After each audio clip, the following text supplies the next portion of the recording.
नमस्कार प्यारे विद्यार्थियों, क्यूज कंपटीशन क्लासेज की इस ऑनलाइन प्लेटफॉर्म पर मैं अंकित भार्गव आप सभी बच्चों का हार्दिक अभिनंदन करता हूं, स्वागत करता हूं विद्यार्थियों। देखिए विद्यार्थियों, हम जो सिलेबस पढ़ते आ रहे हैं साइकोलॉजी का, जीरो से हीरो वाली जो साइकोलॉजी की क्लास है, उसमें हमने पिछली दो वीडियो में दो सिद्धांत पढ़े थे साथियों। कौन कौन से सिद्धांत पढ़े थे? एक हमने जीन पियाजे का सिद्धांत पढ़ा था, उसके अलावा हमने नैतिक विकास सिद्धांत पढ़ा था कोहलबर्ग का। आज हम पढ़ने वाले हैं बच्चों मनोसामाजिक विकास का सिद्धांत। क्या पढ़ने वाले हैं? मनोसामाजिक विकास का सिद्धांत। एरिक्सन ने इस सिद्धांत को दिया है, इस सिद्धांत के ऊपर आज हम चर्चा करने वाले हैं। तो आज हम पढ़ेंगे मनोसामाजिक विकास का सिद्धांत। सभी बच्चे जुड़ जाइए और मुझे आशा और उम्मीद है कि दीपावली के बाद आप कंटिन्यू पढ़ाई से जुड़े रहेंगे, क्योंकि देखिए दीपावली के बाद यदि आपका ध्यान भ्रमित हो जाता है तो फिर आपकी पढ़ाई छूट जाएगी, क्योंकि आपके सामने बहुत जल्द रीट प्री आने वाली है। तो आप अपनी तैयारी को सुनिश्चित रूप से जारी रखें साथियों। चलिए हम शुरू करते हैं मनोसामाजिक विकास का सिद्धांत। देखिए मनोसामाजिक विकास का सिद्धांत, मनोसामाजिक विकास का सिद्धांत किसने दिया विद्यार्थियों? एरिक्सन ने दिया। किसने दिया विद्यार्थियों? एरिक्सन ने दिया। मनोसामाजिक विकास का सिद्धांत किसने दिया? एरिक्सन ने दिया। जबकि एक और सिद्धांत हम पढ़ेंगे साथियों अधिगम में। किसमें पढ़ेंगे? अधिगम में। उसका नाम है मनोविश्लेषण सिद्धांत। मनोविश्लेषण सिद्धांत हमने पढ़ा था, उधर भी पढ़ के आए हम कि मनोविश्लेषणवाद के जनक कौन है? फ्राइड। तो मनोविश्लेषण का जो सिद्धांत पढ़ेंगे वो किसने दिया बच्चों? फ्राइड ने दिया। अभी हम क्या पढ़ रहे हैं? मनोसामाजिक विकास का सिद्धांत। मनोसामाजिक विकास का सिद्धांत किसने दिया बच्चों? एरिक्सन ने दिया। किसने दिया? एरिक्सन ने दिया। देखिए इस सिद्धांत में क्या है, हम सब कुछ चर्चा करेंगे, पूरे डिटेल से चर्चा करेंगे। सबसे पहले प्रस्तुत किसने किया? एरिक्सन ने किया। देखिए नव फ्राइडवाद के जनक किसको कहा जाता है बच्चों? एरिक्सन को कहा जाता है। नव फ्राइडवाद के जनक किसको कहा जाता है? एरिक्सन को कहा जाता है। फ्राइडवाद जो प्रोफेसर फ्राइड थे, इन्होंने मनोविश्लेषणात्मक जो सिद्धांत था, मनोविश्लेषणात्मक जो सिद्धांत था उसको दिया था। किसने दिया था? फ्राइड ने। जबकि एरिक्सन ने किसका दिया है? मनोसामाजिक विकास का सिद्धांत एरिक्सन ने दिया है। तो एरिक्सन ने प्रस्तुत किया मनोसामाजिक विकास का सिद्धांत। नव फ्राइडवाद के जो जनक हैं वो कौन है बच्चों? एरिक्सन है। एरिक्सन पर फ्रायड, जो फ्राइड मनोवैज्ञानिक थे, फ्राइड के मनोविश्लेषण सिद्धांत का विशेष प्रभाव पड़ा, परंतु इन्होंने विशेष रूप से सामाजिक विकास या हम कहें सामाजिक ऐतिहासिक व्यवहार के आधार पर मनोसामाजिक विकास का जो है सिद्धांत दिया। अब देखिए ये लाइन क्या कह रही है कि जो एरिक्सन है उन पर फ्राइड के विचारों का विशेष प्रभाव था। उन्होंने उसके अलावा अलग रूप से हटते हुए किसका सिद्धांत दिया? मनोसामाजिक विकास का जो है सिद्धांत दिया। अब आपसे पूछा जाए मनोविश्लेषणवाद जो सिद्धांत था वो किसने दिया? तो किसने दिया बच्चों? फ्राइड ने दिया। जबकि मनोसामाजिक का सिद्धांत किसने दिया? एरिक्सन ने दिया। जो एरिक्सन थे वो फ्राइड के ही शिष्य थे, ये समझिए आप। फ्राइड के विचारों का मूल रूप से प्रभाव पड़ा था एरिक्सन पर, तब उन्होंने क्या उनका सिद्धांत दिया? मनोसामाजिक विकास का सिद्धांत दिया। तो देखिए मनोसामाजिक विकास का सिद्धांत प्रस्तुत किया एरिक्सन ने। किसने किया बच्चों? एरिक्सन ने। नव फ्राइडवाद के जनक किसको माना जाता है बच्चों? एरिक्सन को माना जाता है। और एरिक्सन ने जो फ्राइड के मनोविश्लेषण जो सिद्धांत था उसका उन पर विशेष प्रभाव पड़ा, परंतु इन्होंने क्या किया? विशेष रूप से सामाजिक, ऐतिहासिक और व्यवहार के आधार पर मनोसामाजिक विकास का सिद्धांत प्रस्तुत किया। जबकि फ्राइड ने किस पर दिया था? मन के आधार पर दिया था। फ्राइड ने किसके आधार पर दिया था बच्चों? मन के आधार पर दिया था। हमने देखा था इदम अहम पराहम जैसे शब्दों का उन्होंने क्या किया साथियों? वर्णन किया था। जैसे शब्दों का उन्होंने क्या किया? वर्णन किया था। जबकि इन्होंने क्या किया? इन्होंने समाज, ऐतिहासिक और उनके जो व्यवहार है उसके आधार पर क्या ये सिद्धांत को दिया है। इसलिए हम इसको क्या बोलते हैं? मनोसामाजिक विकास का सिद्धांत बोलते हैं। ठीक है बच्चों, दोनों में अंतर आप स्पष्ट समझिए। एक ने मन के आधार पर सिद्धांत दिया था। किसके आधार पर दिया था बच्चों? मन के आधार पर। फ्राइड ने कहा था ना इदम एम पराहम जैसे शब्दों का प्रयोग किया है उन्होंने अपने सिद्धांत में। ये मैंने आपको लिखाया भी है, और आगे जब अधिगम आएंगे, अधिगम में उनका अच्छे से कंसेप्ट चलता है, उसको और अच्छे से समझेंगे। तो मनोसामाजिक विकास का सिद्धांत पूछे आपसे तो किसने दिया? एरिक्सन ने। मनोविश्लेषणवाद का सिद्धांत आपसे पूछे तो किसने दिया बच्चों? फ्राइड ने दिया। किसने दिया? फ्राइड ने दिया। देखिए एरिक्सन ने इस सिद्धांत को 8 अवस्थाओं में वर्णित किया या 8 अवस्थाओं के रूप में समझाया। एरिक्सन ने इस सिद्धांत को कितनी अवस्थाओं के रूप में समझाया बच्चों? 8 अवस्थाओं के रूप में समझाया। अब एक बार आप इसका स्क्रीनशॉट लीजिए ताकि हम आगे चलें। एक बार स्क्रीनशॉट लीजिए बच्चों। देखिए मैं फिर आपसे बता रहा हूं मनोविश्लेषण का जो सिद्धांत है वो किसने दिया बच्चों? फ्राइड ने। जबकि मनोसामाजिक विकास का जो सिद्धांत है वो किसने दिया? एरिक्सन ने दिया। मनोसामाजिक विकास के सिद्धांत में क्या किया उन्होंने कि जो हमारा मन है, अर्थात हम कहें कि जो मन, समाज और हमारा जो व्यवहार है, उनके आधार पर इस सिद्धांत को प्रस्तुत किया गया। जबकि फ्राइड ने किसके आधार पर दिया? सिर्फ मन के आधार पर दिया। फ्राइड ने किसके आधार पर दिया? मन के आधार पर दिया। फ्राइड ने कहा था ना, इदम एवं परायम जैसे शब्दों का फ्राइड ने क्या किया? अपने सिद्धांत में प्रयोग किया। ये हम आगे उनके सिद्धांत को अच्छे डिटेल से पढ़ेंगे। अन्ना फ्राइड और जुंग के द्वारा उस सिद्धांत को आगे चलाया जाता है, उस संप्रदाय को आगे चलाया जाता है, ये सब हम आगे पढ़ेंगे। हालांकि पिछली मैंने आपको पीछे ये लिखा भी दिया है, लेकिन फिर भी आप एक याद रखना कि फ्राइड ने मन के आधार पर पूरा सिद्धांत प्रस्तुत किया, जबकि मनोसामाजिक जो सिद्धांत था वो किसके आधार पर? समाज के आधार पर, व्यवहार के आधार पर, इतिहास के आधार पर, संस्कृति के आधार पर उन्होंने क्या किया? प्रस्तुत किया। ये आपको याद रखना है। तो एरिक्सन मनोसामाजिक विकास का जो सिद्धांत है उसके जनक है एरिक्सन, या प्रस्तुत करता है न। फ्राइडवाद के जनक कौन है? एरिक्सन। उसके अलावा एरिक्सन पर फ्राइड के जो मनोविश्लेषणवाद जो सिद्धांत था उसका विशेष रूप से प्रभाव पड़ा, परंतु इन्होंने क्या किया? इन्होंने सामाजिक, ऐतिहासिक और व्यवहार के आधार पर अपना सिद्धांत प्रस्तुत किया। इन्होंने इस सिद्धांत को एरिक्सन ने 8 अवस्थाओं में वर्णित किया है। 8 अवस्थाओं के माध्यम से इस सिद्धांत को समझाने का जो हमें प्रयास किया है। चलिए देखते हैं 8 अवस्थाओं के आधार पर कैसे समझाने का प्रयास किया है। मनोसामाजिक विकास के सिद्धांत की प्रमुख अवस्थाएं देखिए, 8 अवस्थाएं। प्रमुख अवस्था कितनी है विद्यार्थियों? 8 अवस्थाएं। अब एक बार आप अवस्थाओं से कंफ्यूज हो गए होंगे, क्योंकि दीपावली में आप पटाखे चलाते चलाते, मिठाइयाँ खाते खाते सब कुछ भूल गए होंगे बच्चों। तो एक बार मैं आपको अवस्थाएं अवगत करा दूं। देखिए, जीन प्याजे जो हमारे थे, जीन प्याजे ने क्या किया बच्चों? 4 अवस्थाएं बताई। जीन प्याजे ने कितनी अवस्थाएं बताई बच्चों? 4 अवस्थाएं बताई। जीन प्याजे ने कितनी अवस्थाएं बताई? 4 अवस्थाएं बताई। ठीक है, हमने पढ़ा कॉल वर्ग। जो कॉल वर्ग थे उन्होंने कितनी अवस्थाएं बताई बच्चों? कॉल वर्ग ने कितनी अवस्थाएं बताई? 3 अवस्थाएं बताई। कितनी बताई? 3 अवस्थाएं बताई। अपने सिद्धांत में कॉल वर्ग ने कितनी अवस्थाएं बताई? 3 अवस्था। जीन प्याजे ने कितनी बताई? 4। कॉल वर्ग ने अपने सिद्धांत में 6 चरण बताए बच्चों।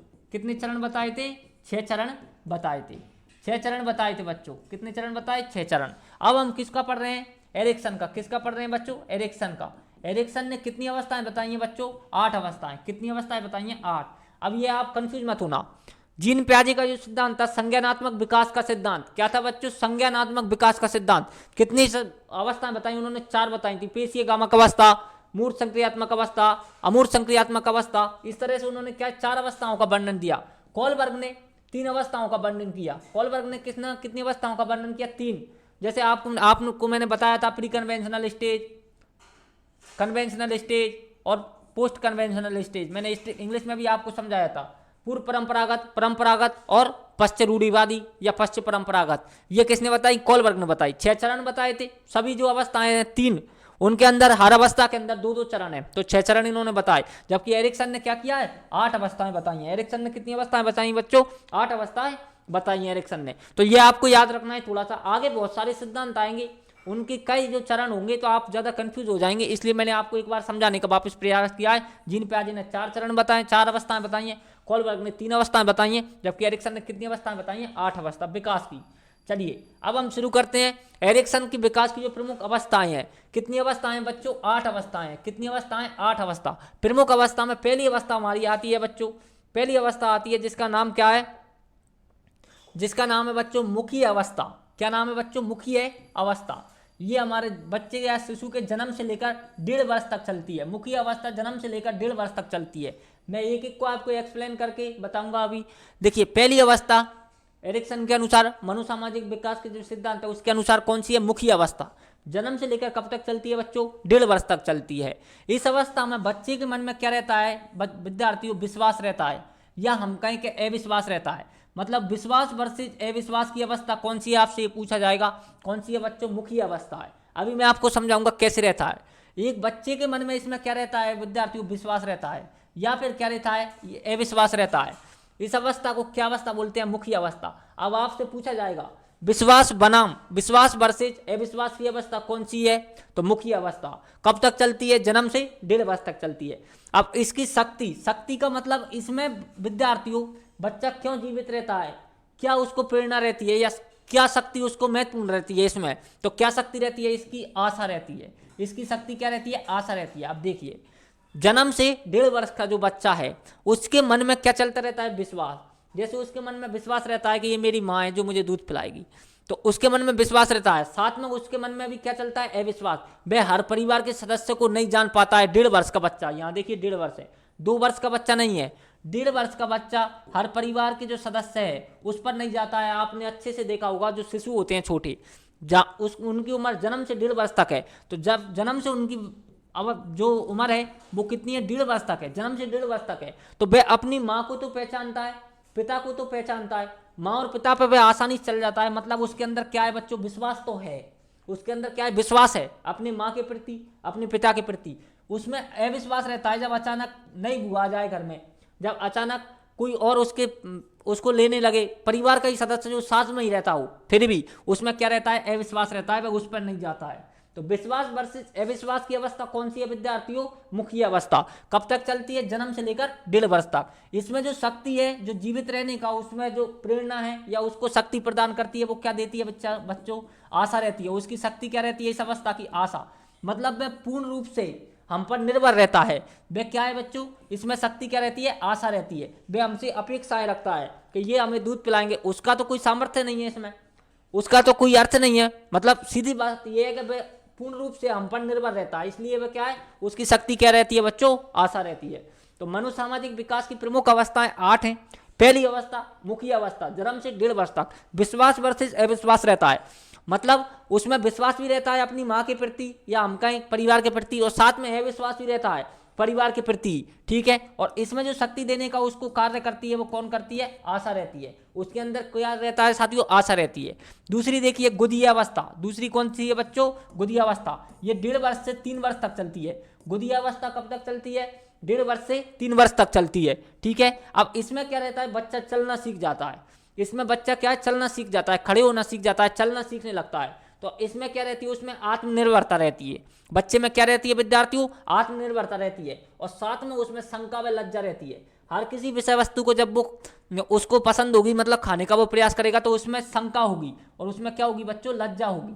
अब वो बोल के थोड़ी बोल सकता है, इतना थोड़ी कह सकता है कि ये वस्तु मुझे चाहिए, मतलब वो झिझकता है इस चीज में। तो उसमें क्या है? शंका व लज्जा विलुप्त रहती है। शंका व लज्जा रहती है, आत्मनिर्भरता रहती है, साथ में क्या रहती है? शंका व लज्जा।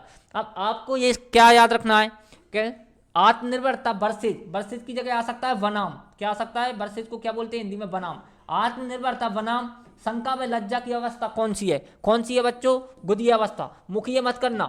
कौन सी है बच्चों? गुदीय अवस्था। क्योंकि आत्मनिर्भर हो जाता है वो, उसमें चलना सीख जाता है।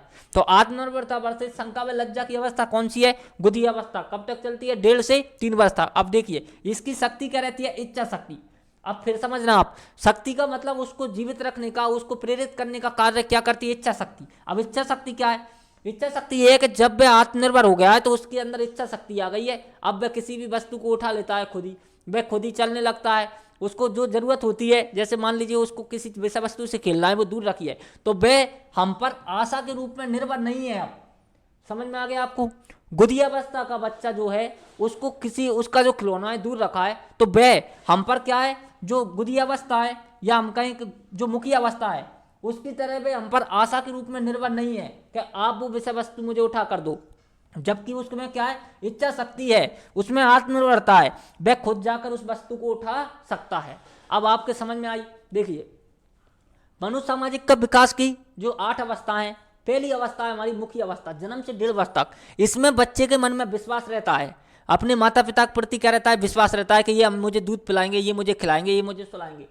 साथ में क्या रहता है? अविश्वास रहता है उसमें कि ये पता नहीं कौन आ गया, जैसे ही कोई अचानक आता है ये पता नहीं कौन आ गया, मतलब अविश्वास की भावना उसमें रहती है। और साथ में उसको जो जीवित रखने का कार्य करता है या उसको शक्ति देने का जो कार्य करता है वह क्या होती है विद्यार्थियों? आशा होती है। वह हम पर निर्भर रहता है, इसलिए उसमें क्या है? आशा रहती है कि यही मुझे खिलाएंगे, यही मुझे पिलाएंगे। ठीक है, गुदीय अवस्था में क्या होता है? 1.5 वर्ष से ये 3 वर्ष तक चलती है। इसमें बच्चे में आत्मनिर्भरता आ जाती है, मतलब हम कहें कि चलना सीख जाता है। साथ में उसमें शंका व लज्जा रहती है, हर विषय वस्तु के लिए शंका व लज्जा रहती है। और इसकी शक्ति क्या रहती है? इच्छा शक्ति, मतलब अपनी इच्छा के अनुसार वह कार्य कर सकता है। तो आप एक बार इसका स्क्रीनशॉट लीजिए ताकि हम आगे चलें बच्चों। आप इसका एक बार स्क्रीनशॉट लीजिए ताकि हम आगे चलें। ये वर्सेज जो बीच में लिख रहा है विद्यार्थियों, इसकी जगह आपको वहां हिंदी में मिल सकता है बनाम। क्या मिल सकता है, एक बार मैं लिख दूं, कंफ्यूज मत होना आप, ये वर्षित की जगह आपको वहां हिंदी में मिल सकता है विद्यार्थी उपनाम, तो कंफ्यूज मत होना आप। चलिए स्क्रीनशॉट ले लिया, चलिए आगे चलते हैं हम। देखिए अब तीसरी जो हमारी अवस्था है विद्यार्थियों, वो है लैंगिक अवस्था। क्या नाम है विद्यार्थियों, लैंगिक अवस्था। क्या नाम है, लैंगिक अवस्था। कब से चलती है हमारी, 3 वर्ष से लेकर के ये 5 वर्ष तक चलती है। 3 वर्ष से लेकर के कब तक चलती है विद्यार्थियों, 5 वर्ष तक चलती है।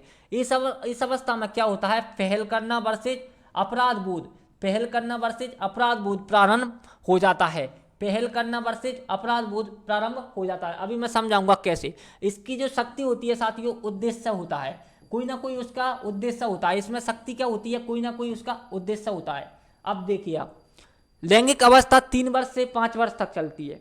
कब तक चलती है बच्चों, 3 वर्ष से 5 वर्ष तक चलती है। मतलब 2 वर्ष की आयु में तो बच्चा क्या हो गया, परिवार का सक्रिय सदस्य बन गया। अब 3 वर्ष की आयु में वह क्या है, सब कुछ सीख गया, हर विषय वस्तु को जानने लगा। जैसे वस्तुस्थायीकरण भी उसमें पहले ही आ चुका था, अब उसमें क्या हो गया, जैसे वो लिपस्टिक को जानने लगा, जैसे वो कोई हम कहीं का अगर वो लड़की है तो कंगे में जानने लगी, जो चोटियां होती हैं उनमें जानने लगी। तो उसमें क्या होगा, पहल करना। जब भी कोई यदि बच्ची है, कोई लड़की है, जब भी वह किसी महिला के पर्स को देखेगी तो उसमें वो सर्च करेगी, कुछ ना कुछ उसमें ढूंढने का प्रयास करेगी कि इसमें क्या है। मतलब क्या है, इसमें पहल करना, वे हर चीज़ में जानना चाहते हैं। या हम कहें कि कोई भी खिलौना उनके सामने रख दो तो वो, हम देखते हैं कि 10 मिनट में वो खिलौना ही तोड़ दिया। नया खिलौना आप उसको ला कर दो, 10 मिनट में हम देखते हैं कि वो खिलौना ही बच्चे ने तोड़ दिया। उसमें क्या रहता है, पहल करना रहता है। उसमें क्या रहता है, पहल करना रहता है, मतलब जानने की इच्छा रहती है।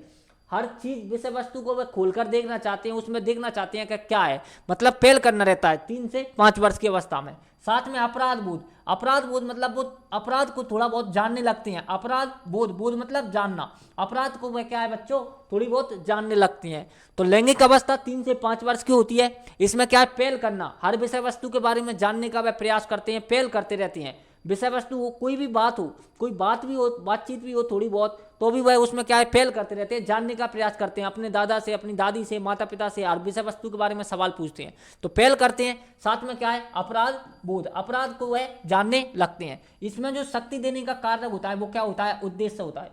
उसका कोई ना कोई उद्देश्य छुपा रहता है। हर पहल करने के पीछे, हर अपराध के पीछे उसका कोई ना कोई क्या रहता है साथियों, उद्देश्य छुपा रहता है। कैसे उद्देश्य छुपा रहता है, जैसे किसी बच्चे ने, जैसे किसी 4 वर्ष के बच्चे ने 10 रुपये चुराए, 10 रुपये चुराए नहीं बोल सकते हम, मान लीजिए लिए, 10 रुपये लिए अपने घर वालों से।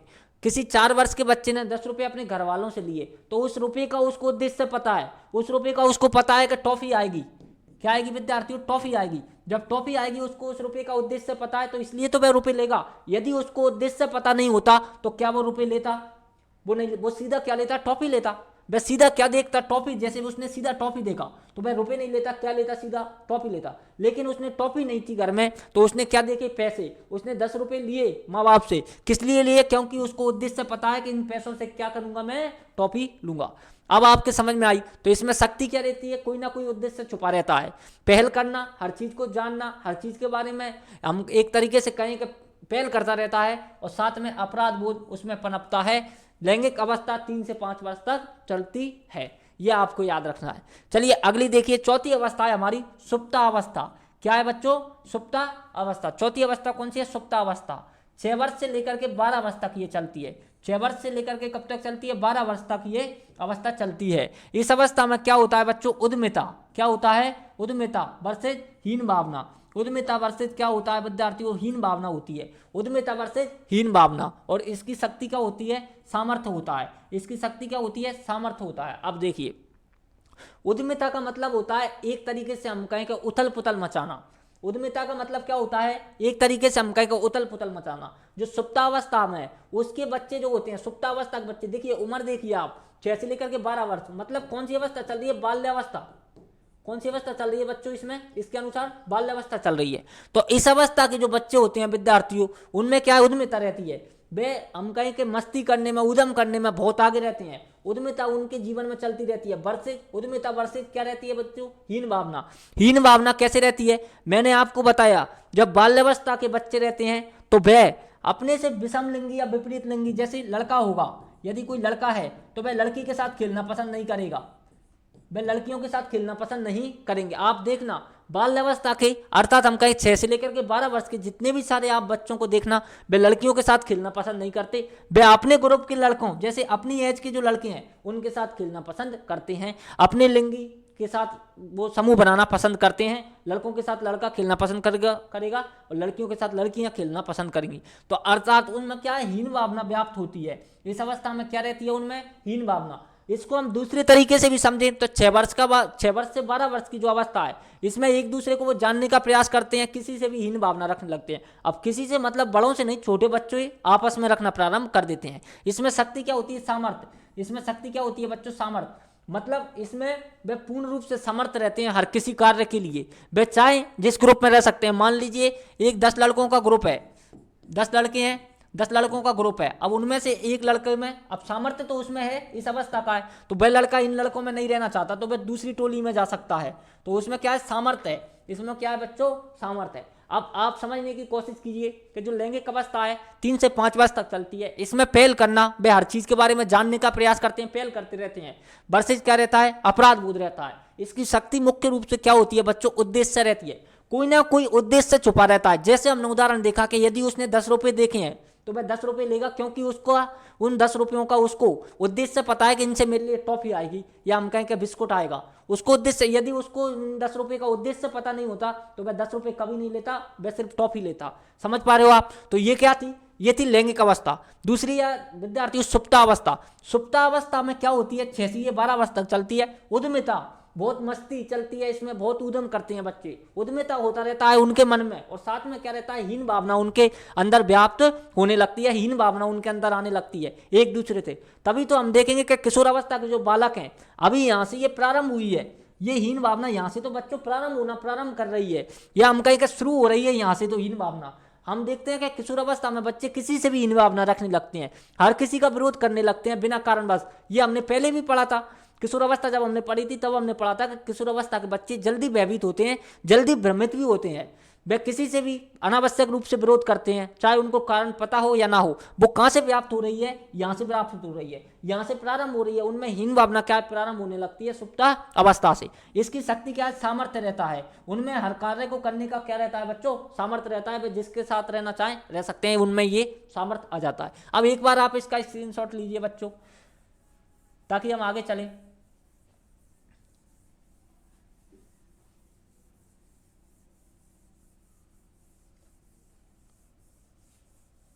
चलिए एक बार बच्चों बढ़िया स्क्रीनशॉट लीजिए आप। देखिए, चलिए आगे चलते हैं हम।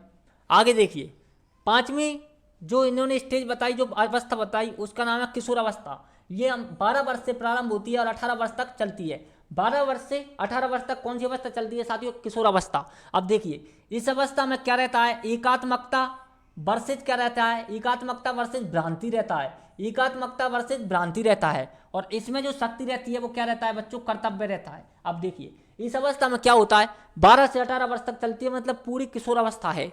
कौन सी अवस्था, किशोर अवस्था, 12 से 18 वर्ष तक। एकात्मकता मतलब बच्चे इसमें अकेलापन महसूस करते हैं, और जब बच्चे अकेलापन महसूस करते हैं तो उसके साथ में उनमें भ्रांति चलती रहती है, एक कौतूहल पैदा होता रहता है कि नहीं मुझे क्या है, कोई चाहिए, मुझे कोई चाहिए बात करने के लिए, फ्रेंड के लिए, दोस्त के लिए, मुझे कुछ चाहिए। तो एकात्मकता जब वे अकेलापन महसूस करते हैं इस अवस्था में, तो इस अवस्था में क्या चलता है, हर बच्चे के जीवन में, जो भी बच्चे किशोर अवस्था के हैं उनके जीवन में या तो क्या चलेगा, एकात्मकता चलेगा। एकात्मकता जब चलेगी तो उनके जीवन में क्या होगा, भ्रांति होगी। भ्रांति एक तरीके से हम कह सकते हैं कि आंतरिक रूप से क्रांति के रूप में उनमें एक ज्वाला प्रज्वलित होगी, भ्रांति होगी, कौतूहल पैदा होगा। और इसमें जो शक्ति होती है साथियों वो क्या होती है, कर्तव्य। हमने देखा था किशोर अवस्था के जो बच्चे हैं वो सामाजिक धरातल से जुड़े रहते हैं, मतलब कर्तव्यों का पालन करते रहते हैं। तो इसमें उनको शक्ति देने का कार्य क्या करता है, कर्तव्य करता है, उनका दायित्व करता है, उनका कर्तव्य करता है, इसमें शक्ति देने का कार्य। तो किशोर अवस्था में बच्चे एकात्मकता उनमें व्याप्त रहती है, मतलब एक तरीके से हम कहें कि वे अकेले रहते हैं, एकात्मकता उनमें व्याप्त रहती है। इसलिए वे सोचते हैं कि कोई ना कोई मुझे पार्टनर मिले, कोई ना कोई मेरा गर्ल्स होगी तो बॉयज़ को दोस्त बनाने का प्रयास करेगी, या बॉयज़ होगा तो गर्ल्स को दोस्त बनाने का प्रयास करेगा। तो उनमें जब एकात्मकता रहती है तो उनमें भ्रांति होती है, एकात्मकता के साथ में उनमें क्या होती है बच्चों, भ्रांति होती है। और इसमें जो शक्ति होती है वो क्या होता है, अपना कर्तव्य होता है। और हम कहें मूल रूप से कि ये जो किशोरावस्था की विशेषताएं वे सभी इन सिद्धांतों से, इस सिद्धांत से या इस अवस्था से मेल खाती हैं। तो देखिए किशोरावस्था 12 से 18 वर्ष, एकात्मकता वर्षित, एकात्मकता बनाम भ्रांति, शक्ति कौन देता है इसमें, कर्तव्य देता है। आगे देखिए पूर्व प्रौढ़ावस्था, पूर्व मतलब पहले, पूर्व मतलब पहले, प्रौढ़ावस्था से पहले आने वाली अवस्था को क्या बोलेंगे, पूर्व प्रौढ़ावस्था। पूर्व प्रौढ़ावस्था कब तक चलती है, 18 वर्ष से कब तक, 35 वर्ष तक, 18 वर्ष से 35 वर्ष तक। इसमें क्या रहता है विद्यार्थियों, घनिष्ठता, साथ में एकांकीपन, घनिष्ठता और एकांकीपन। इसमें शक्ति क्या रहता है, प्यार रहता है। इसमें शक्ति क्या रहता है, प्यार रहता है। अब देखिए पूर्व प्रौढ़ावस्था में ज्यादातर बच्चों का क्या है, हम कहें एक तरीके से सामाजिक जीवन से वो जुड़ जाती हैं, या हम कहें कि उनका जो है विवाह हो जाता है। पूर्व प्रौढ़ावस्था में ज्यादातर बच्चों का क्या हो जाता है विद्यार्थियों, विवाह हो जाता है, क्योंकि देखिए 18 वर्ष से 35 वर्ष तक की एज है, तो इसमें क्या है ज्यादातर विवाह हो जाएगा। इस अवस्था में क्या होता है, देखिए पूर्व प्रौढ़ावस्था में 18 वर्ष से 35 तक घनिष्ठता रहती है किसी ना किसी एक अपने, या तो हम कहें पार्टनर से, या हम कहें कि परिवार से क्या रहती है, उसकी घनिष्ठता रहती है। इस अवस्था के व्यक्ति की, पूर्व प्रौढ़ावस्था के व्यक्ति की किसी ना किसी से, या तो हम कहें अपने पार्टनर से या हम कहें परिवार से क्या रहती है, घनिष्ठता रहती है। और साथ में वह एकांकीपन महसूस करता है, साथ में वह क्या महसूस करता है, एकांकीपन महसूस करता है, लेकिन फिर भी इस अवस्था में वह जीवित रहता है। इसमें क्योंकि शक्ति देने का जो कार्य है वो कौन करता है, प्यार करता है। वह व्यक्ति समझता है कि मैं इस व्यक्ति से प्यार करता हूं, मुझे ऐसा नहीं करना चाहिए। जब वह व्यक्ति असफल होता है किसी एग्जाम में, बड़े एग्जाम में, जब कोई हम कहीं प्रौढ़ावस्था का जो व्यक्ति है, पूर्व प्रौढ़ावस्था का व्यक्ति है, वो किसी बड़े एग्जाम में असफल होता है, तो वह आत्महत्या करने की ज्यादातर नहीं सोचता है। कोई ना कोई बच्चे कर लेते हैं, लेकिन ज्यादातर नहीं सोचता है, क्योंकि वह सोचता है कि मेरे घर वाले मुझे प्यार करते हैं, या मेरी वाइफ मुझे प्यार करती है, या मेरा हस्बैंड मुझे क्या करता है, प्यार करता है। तो इसमें क्या रहता है, घनिष्ठता रहती है किसी ना किसी व्यक्ति से, किसी ना किसी परिवार से, किसी ना किसी हम कहें कि हमारे जो अपने हैं उनसे। और साथ में क्या उसके मन में चलता है, एकांकीपन उसके मन में चलता रहता है। और शक्ति देने का वो प्रयास है वो कौन करता है, इसमें प्यार करता है। या हम कहें कि जीने की जो हमारी चाहत है वो क्यों होती है, इस अवस्था में प्यार की वजह से होती है। तो चलिए साथियों एक बार इसका स्क्रीनशॉट लीजिए, एक बार आप इसका स्क्रीनशॉट लीजिए ताकि हम आगे चलें।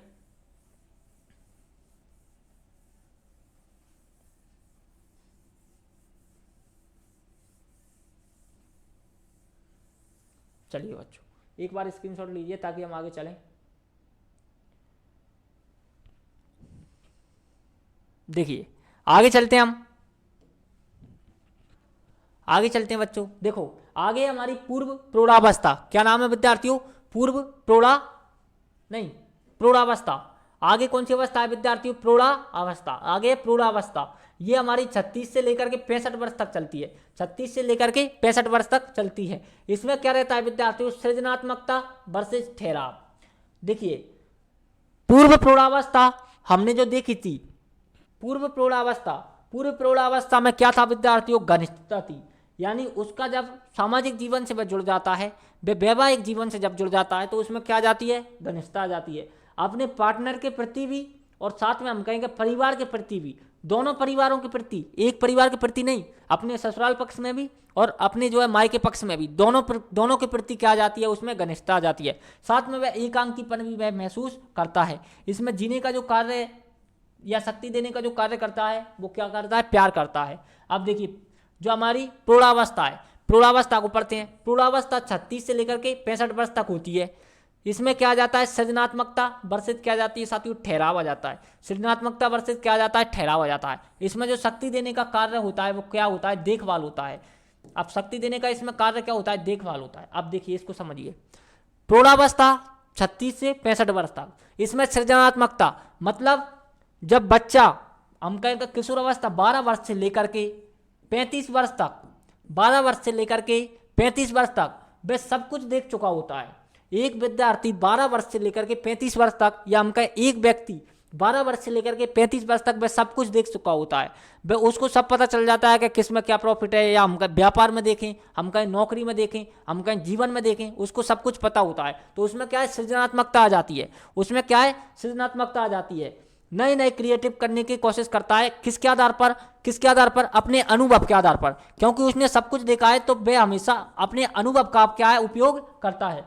उसके पास किशोरावस्था जैसी शक्ति नहीं होती है विद्यार्थियों।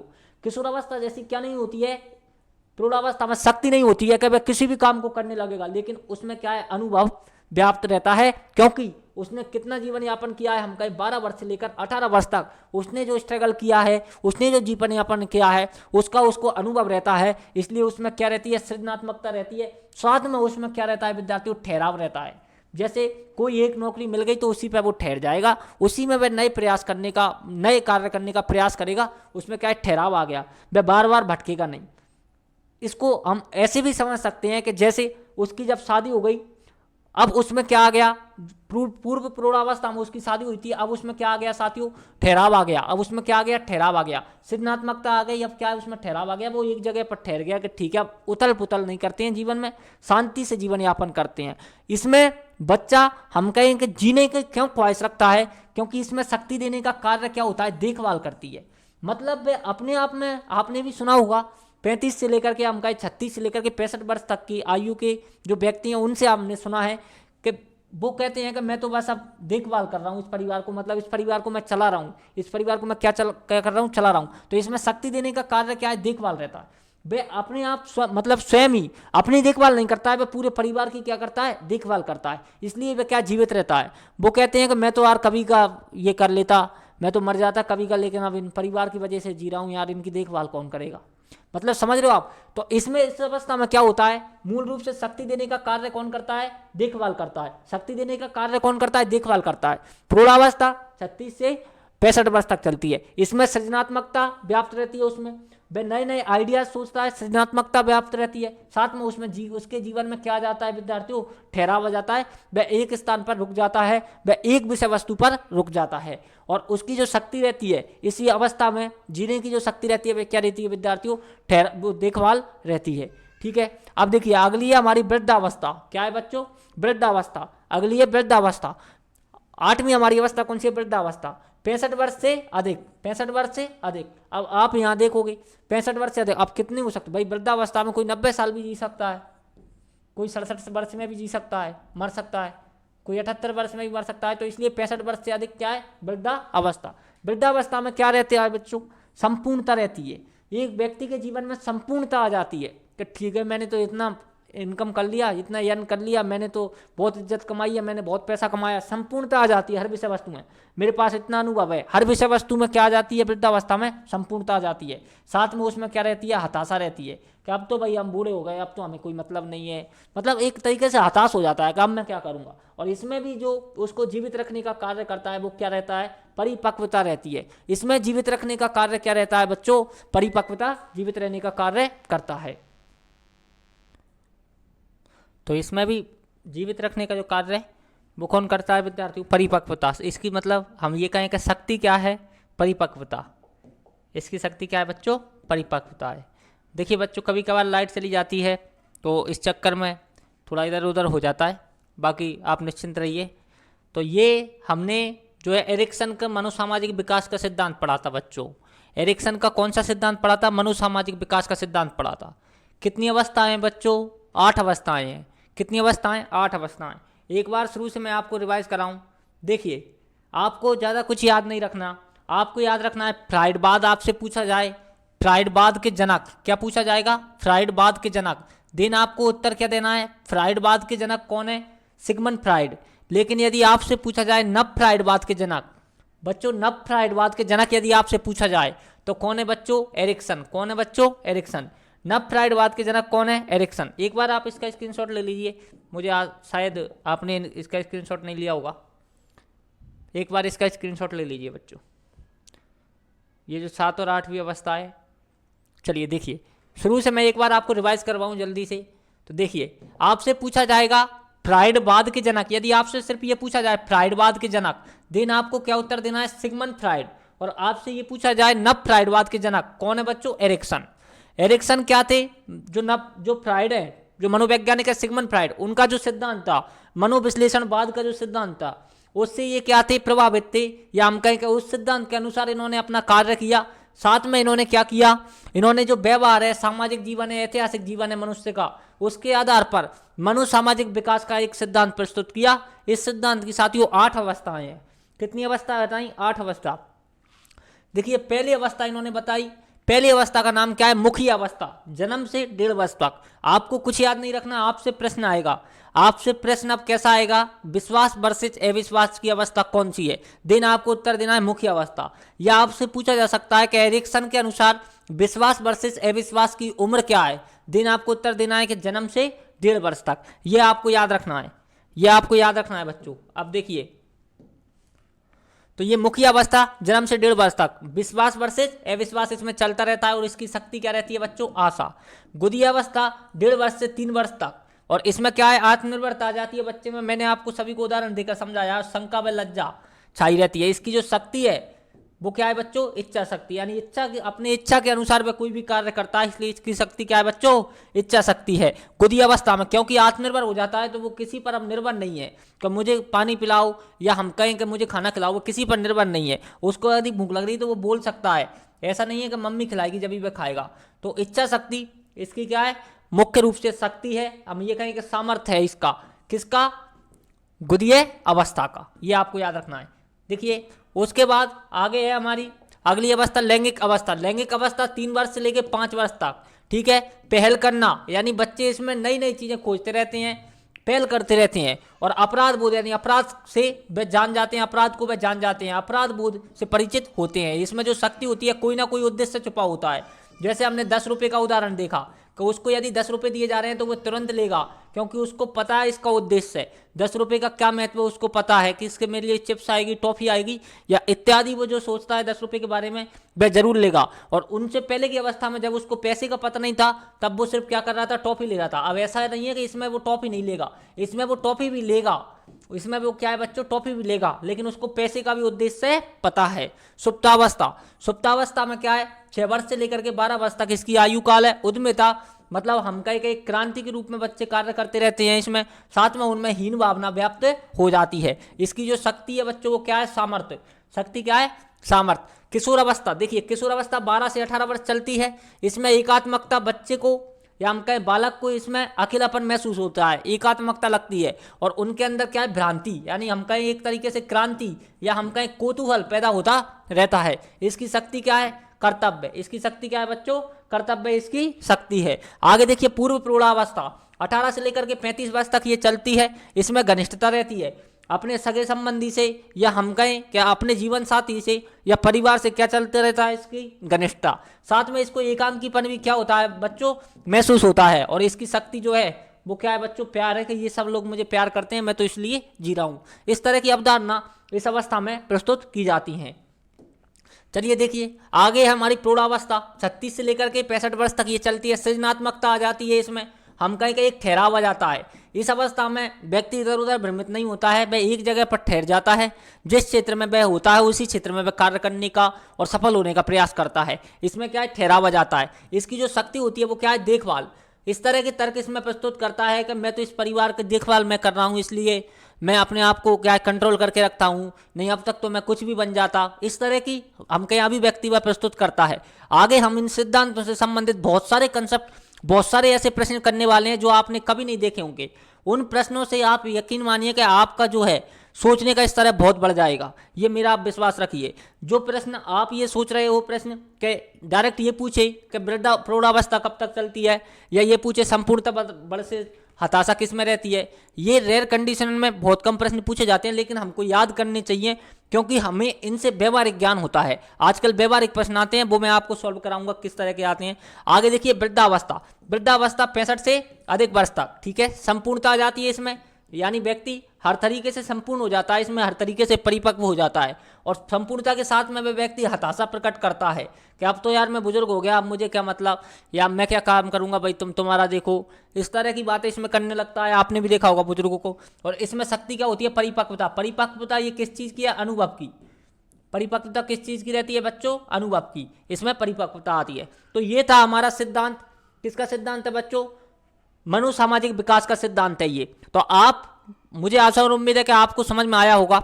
मैंने इस वीडियो में पूरी कोशिश की है कि आपको अच्छे से समझ में आए, आप अच्छे से इस सिद्धांत को समझ पाओ। इसके अलावा यदि आपको समझ में नहीं आता है तो आप मुझे इस व्हाट्सएप नंबर पर मैसेज करके और इस बोर्ड की PDF ले सकते हो, या मैं इस वीडियो को इस कंसेप्ट को, जो हमारे जो सिद्धांत हैं, जब हम अधिगम पढ़ेंगे तब एक एक सिद्धांत को दोबारा से डिटेल से पढ़ेंगे। आप उसमें रिवीजन करना, और नोट्स बना रहे हो तो बहुत अच्छी बात है। एक अच्छे आप पर्टिकुलर नोट्स बनाओ साइकोलॉजी के। मैं कोई भी चैप्टर, कोई भी कंसेप्ट ऐसा नहीं होगा जो मैं आपसे छोड़ूं या मैं ये सोचूं कि मैं इस चैप्टर को ना पढ़ाऊं।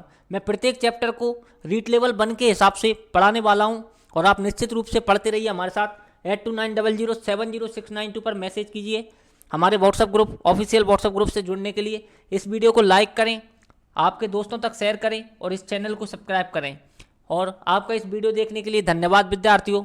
चलिए अगली वीडियो में हम, एक बार मैं आपको बता दूं, अगली वीडियो में हम कुछ और सिद्धांत बच रहे हैं। जैसे गैसले का सिद्धांत है, गैसले का सिद्धांत पढ़ेंगे। शायद अभी तक हमने, हाँ, गैसले का सिद्धांत हमने नहीं पढ़ा है। गैसले का सिद्धांत पढ़ेंगे अगली वीडियो में। तो ये वीडियो आपके लिए आने वाली है, अगली वीडियो में हम ये पढ़ेंगे। देखिए, अब यदि आप इनमें कन्फ्यूज हो गए हो अवस्थाओं में, तो मैं एक बार और आपको दोबारा से रिवाइज करा दूं। देखो, जीन प्याजे जो थे, जीन प्याजे, देखिए जीन प्याजे ने कौन सा सिद्धांत दिया बच्चों? संज्ञानात्मक विकास का सिद्धांत दिया। कौन सा दिया? संज्ञानात्मक विकास का सिद्धांत।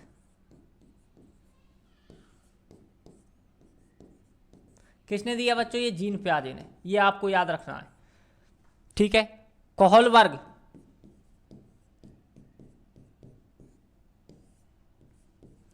कोहलबर्ग ने बच्चों सिद्धांत दिया नैतिक विकास का सिद्धांत।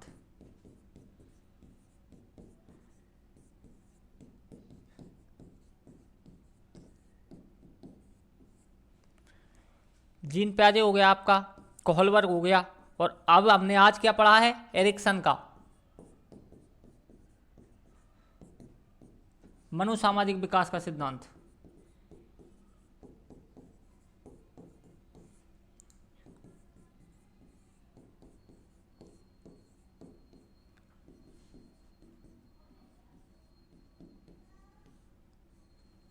ये हमने 3 सिद्धांत पढ़े हैं बच्चों।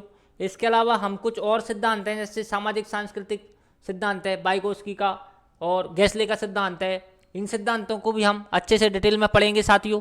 चलिए मिलते हैं। अच्छा, इनके बारे में थोड़ा बहुत मैं आपको, वैसे मैंने इस वीडियो में आपको बता दिया है, फिर भी मैं यदि आपको बताऊं तो इनकी संज्ञानात्मक विकास का जो सिद्धांत है 4 अवस्थाएं, और कोहलबर्ग की 3 अवस्थाएं और 6 चरण, ये आपको याद रखना है। एरिक्सन की कितनी अवस्थाएं? 8 अवस्था, गुदी अवस्था, मुखी अवस्था, गुदी अवस्था, लैंगिक अवस्था, इस तरह से इन अवस्थाओं का, सुप्तावस्था, बहुत सारी अवस्था, 8 अवस्था लगभग हमने कंप्लीट किए हैं। संपूर्ण जीवन जो चक्र चलता आता है जन्म से लेकर के, वहाँ से हमने जो एरिक्सन ने अवस्थाएं प्रस्तुत की थी वो सब पढ़ा है। अब मैं आपको इस एरिक्सन का जो सिद्धांत है साथियों, देखिए किसी और टीचर से आपने पढ़ा होगा, बहुत सारे टीचरों से पढ़ा होगा, इन सब के बारे में वो लिखाते हैं, संपूर्णता कैसे आती है, हताशा कैसे आती है। ये आपको लिखने की जरूरत नहीं है, आपसे सीधा पूछा जाता है। अधिकांश एग्जामों में ऐसा ही होता है। संपूर्णता वर्सेस हताशा सीधा आता है, संपूर्णता बनाम हताशा किस अवस्था में है, एरिक्सन की किस अवस्था में बनने था, फिर अपन को उसमें टिक करना होता है वृद्धावस्था में। ये आपको याद रखना है बच्चों। तो आप निश्चिंत रहिए, जो आपको पढ़ाया जा रहा है वो संपूर्णता के साथ पढ़ाया जा रहा है, आप हताश बिल्कुल ना होइए, ठीक है बच्चों। चलिए मिलते हैं नए अगले सिद्धांत के, गैसले के सिद्धांत के वीडियो में। तो जब तक के लिए साथियों, जय हिंद, जय भारत, खमा गणी, राम राम।